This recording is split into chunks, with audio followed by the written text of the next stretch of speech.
તમે આ ગુજ્જુભાઈ ગિરીશ કુમારનો પ્રોગ્રામ હોંશે હોંશે જુઓ છો, પણ હવે આ પ્રોગ્રામમાં ભાગ પણ લઈ શકો છો. તમારામાં કોઈ પણ જાતની ટેલેન્ટ હોય તો અમે તમને આમાં ચાન્સ આપીશું. અમને જરૂર લખી મોકલો. હે ડોબા, ટેલેન્ટ માટે લોકોને હું કહેવા માંડો? અરે ટેલેન્ટ તો તારા ઘરમાં જ છે.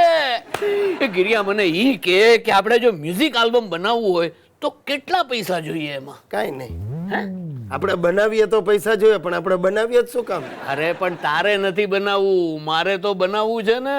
અરે ગિરિયા, હું વાત કરું, મેં તો ભજનો લખી રાખ્યા છે અને આલ્બમનું નામે નક્કી કરી નાખ્યું છે, સંત શિરીષ બાબાની પવિત્ર પછેડી. બાપુજી, નવરા બેઠા નખો વાળવાનું રહેવા દો. આ સંત શિરીષ બાબાની પછેડી કાઢવા જતા ઘરની ચાદરો વેચવાના વારા આવશે. હવે ચૂપ રે ડોબા, ધંધામાં તને શું ખબર પડે?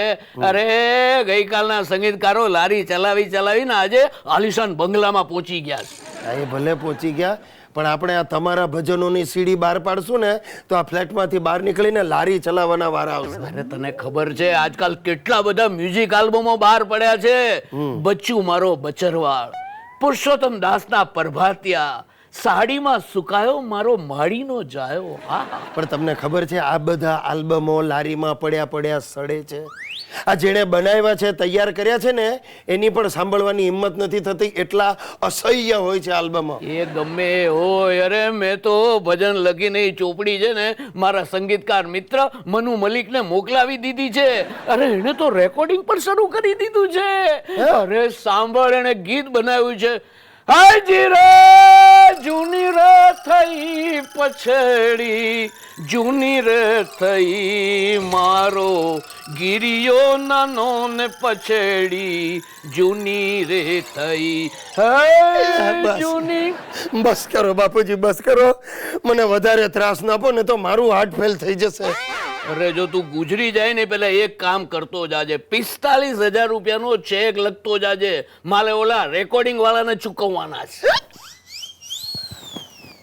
મારી મિસેસ સુશીલા હવે ટીવી સિરિયલની રાઇટર બની જવાની છે. શું છે, એને એટલી સિરિયલો જોઈ છે ને કે એને હવે લખાણ ઉપર પણ ગ્રીપ આવી ગઈ છે. એને ખબર પડી ગઈ છે કે સિરિયલમાં ઉંમરનો કોઈ બાધ જ નથી. દાદી 300-400 વર્ષ સુધી જીવી શકે, ગમે તેના લગ્ન ગમે તેની સાથે થઈ શકે. પછી ખબર પડે કે આ ખોટા માણસ સાથે લગ્ન થયા એટલે છૂટાછેડા. શું છે, જેટલો ગૂંચવાડો વધારે એટલી સિરિયલ હિટ. હવે આ સ્ત્રી પુરુષ સમવડી છે એવું પુરવાર કરવા માટે આજકાલના નિર્માતાઓ દોડતા થઈ ગયા છે. સ્ત્રીને પુરુષ કરતા 500 ગણી વધારે ચડિયાતી બતાવવા માંડી છે. અને પુરુષ તો બિચારો બાપડો જ સારો, દયામણો જ સારો, એવી જાતની સ્ટોરીઓ ચાલે છે. બપોરની અમુક સિરિયલમાં તો પુરુષો સોફાના ગાંઠિયાની જેમ સારા કપડાં પહેરીને ચૂપચાપ બેસી જ રહે.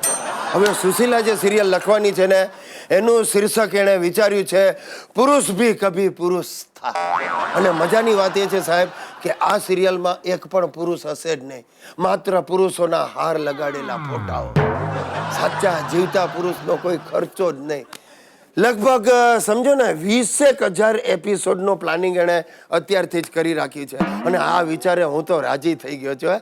મારે તો બક્કા સુશીલા દિવસ આખો શૂટિંગ કર્યા કરશે, પણ હું શું કરીશ? એટલે મેં વિચાર્યું છે કે હું અથાણા, પાપડ, ખાખરા, ગુંદા એવું વેચવાનું ચાલુ કરીશ. ગલીએ લારી લઈને નીકળી પડીશ. એ લઈ લો ગુજ્જુભાઈના ગુંદાના અથાણા લઈ લો.